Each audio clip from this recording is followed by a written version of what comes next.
Well, you'll notice that that render didn't have any aliasing, and the reason for that is that the filter step has filtering built in. And you can see if we bring up parameters for filter step that you can choose the filter type, and you can choose something called the filter width. Now, the filter width is a multiplier on the width of the filter. The width of the filter itself is calculated using the variation in the input here, the test value input, between one micropolygon and the next. So you don't tend to need to attach anything to this width. You don't need to change this because it's automatically calculating how wide your filter needs to be and then multiplying it by this number. So the next thing I want to do is to bring back in our texture, but I want to do it in a way that's varied. So I want to get some random values, and the random node takes a position and produces a random number. So I'm going to create a position by doing a float to vector, and I'm going to feed in these multiplied texture coordinates, and I'm going to feed the result of that into the position. And in fact, I'm going to move this down to the bottom of our window. Now, the random node, unlike noise, produces a single value for each integer range. So if the position is between 0 and 1, say, then it will produce the same random number at 0.1, 0.2, 0.2, 0.4, and so on. And it only produces a different random number if we have, say, 1.2 or 1.3. In other words, for each integer, for each range, 0 to 1, 1 to 2, and so on, it's producing a different random number. Now, by feeding in the values of our multiplied texture coordinates, we're producing a different random value for each tile. And I'm going to create a 3D output, like so. So this is now producing a 3D random number between 0 and 1. And I am going to use that to offset the index to our texture here.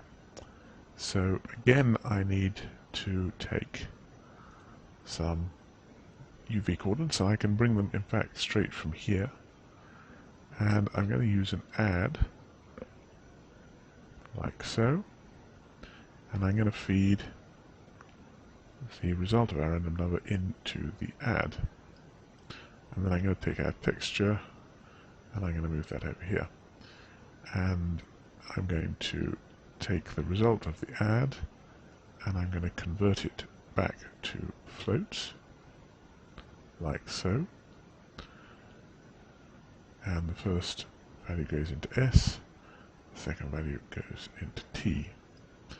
Now this works because it doesn't matter if this range loops around so that it's above the range 0 to 1, because our texture is wrapped. So if our texture coordinates are 1.5 and 1.5, you get the same bit of the texture as at 0.5 and 0.5.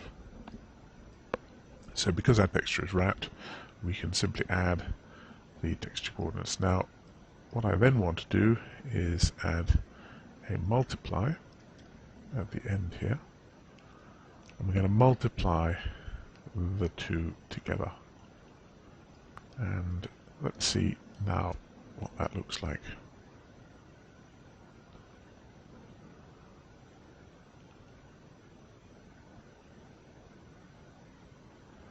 Now obviously I've still got my mandrel texture here, but we can see we're getting different chunks of the mandrel on each of our tiles.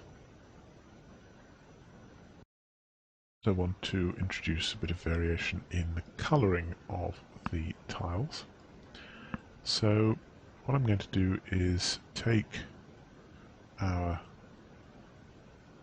vector here, this is just the divided S and T coordinates, and I'm going to add a constant to it, and let's lay down a constant. And the constant I'm going to create is going to be a vector, and I'm just going to add any random values here. And the reason I'm doing this is because I don't want the random number that we produce to change the color of our tile to be the same random number we're using here to position our texture. So now we've got a slightly different input. We're going to have another random, and in this case I just need a one-dimensional output, a single float value. And again, let's move this to somewhere else. Let's move it down here, like so. And then I'm going to use a ramp parameter, and I'm going to want a colored ramp, and I'm going to call it variation ramp, variation ramp. So that should be $OS, and this should be variation ramp. So this is going to form a parameter on our parameter editor, so I'm going to color it yellow, and this is going to produce a random color which is different for each tile. And we want this random color, in fact, to be the thing that appears when we're not in the gaps between the tiles. So I'm going to replace our white node with this. And what we should find, and it's going to be an exaggerated effect because of the way our ramp is set up by default, but what we should find is that we now have a variation in the tone of each of these tiles, and we can see some of them are almost black. So what we've essentially done now is set up the color of our surface, but we don't as yet have any lighting applied to it. Lighting, as you know, has two components. It has a specular component and a diffuse component. The specular component is what produces the bright, sharp highlights.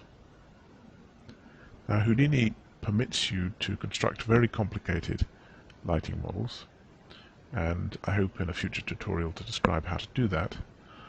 But today what we're going to use are the standard lighting models that come by default with Vex, and to be honest, in 90% of situations you can just use these off the shelf without worrying. So let's start by setting up our diffuse component, and there are two popular models for modeling diffuse illumination, and Houdini comes with both of them. They are Lambert and Oren-Naya. There's very little difference between these. This tends to produce a appearance which is more like a sort of eggshell appearance, and this is a flatter appearance. This one also comes with an additional parameter describing the roughness of the surface. So let's get rid of that and concentrate on Lambert. So the first thing we notice is that we've got an input here for the diffuse color. So I will connect the diffuse color that we've calculated into there. We then have this input KD, and I'm going to create a parameter for that. Let's color that yellow because it's going to be a parameter, and that's simply a multiplier for the amount the surface reacts to diffuse illumination. And then we have these two inputs, NN and NI.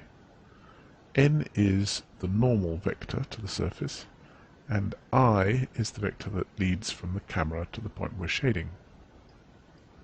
The small n's before each of these are because we need to produce, or rather connect here, vectors which are normalized. Now don't confuse the name of this vector, normal, with a normalized vector. A normalized vector is any vector whose length is 1. The surface normal is a very specific vector which points outwards from the surface. So although these two things sound similar, it's important not to confuse them. And we can get these variables from our global variables node, so let me drag this over to where we can use it. And we see we've got the vector I and the vector n here. But they have to be of unit length when we connect them here, so we're going to have to normalize them, because we can't be sure when they're coming out of this global variables node that they have unit length. And we can normalize them using a normalized node. So this is the I vector, so we connect that into there, and I'm going to lay down another normalized node and connect the n vector. So that should be our Lambert shading set up.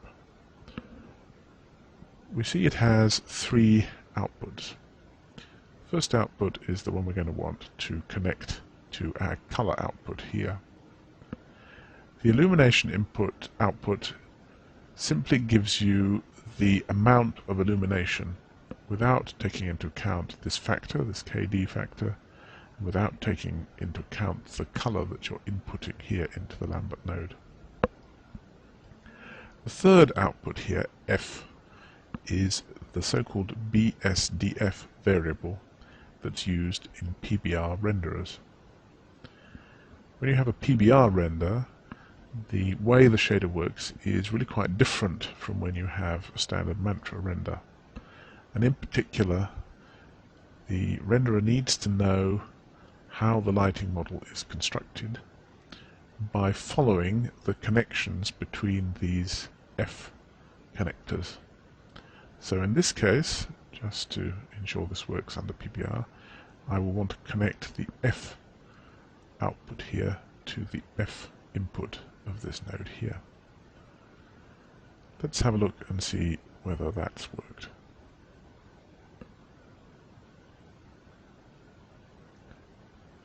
Well, we see we're getting a much darker render, and that's because there is an angle between the light and the surface, which means that it's no longer just giving us the full surface color, but it's multiplying that by the angle, or a function which depends on the angle of the light. Let's now set up some specular lighting, and we can do that using a specular node. And we can see this has some of the same inputs that we had before, so we can connect in particular the I node, and we can connect the N node there. So we've got a number of different parameters which I'm going to create.